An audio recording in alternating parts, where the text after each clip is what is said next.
Ulcan!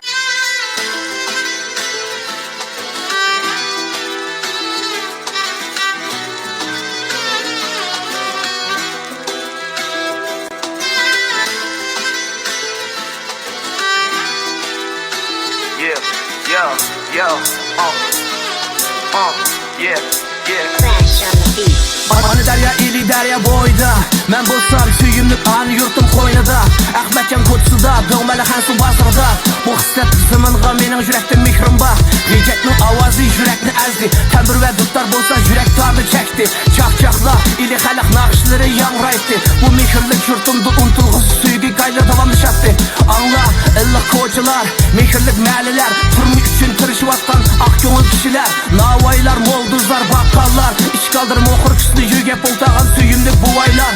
Dadam daim dertli mağı gayretlik bol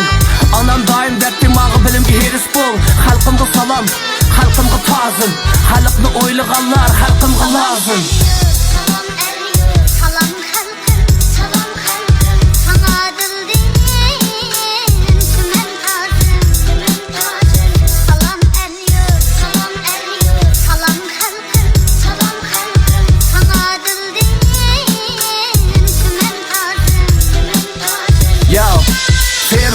Her yütlü söyeleydu anla Ağaç kodan aksu karmay alta şüçek börtala Sayran, boğdu külü, tağırtaq yipka Paris Eiffel tümür mınarımı onun aldığı bikka Vətənin koynu ken, oynayman her şeyde Uldudun ürümçige, ürümçidin Kaşgarge Paytaq Beijing'din Şahaygi Şienge Yayrımni seyğinğandı men qaytımən mələmge Çimenli maqtaysan öz yarınğı yitemdo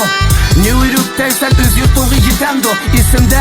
buam mumam etkan hikayeler Kafeni bekmaktaysan etken çayğı yitemdo Süygü, hayatın mənisi Bu süygüler yok olsa hayatın neymi mənisi Halkımı salam, mehir ve süygü Süygü dep yaşıqanlar yaşaydı məngü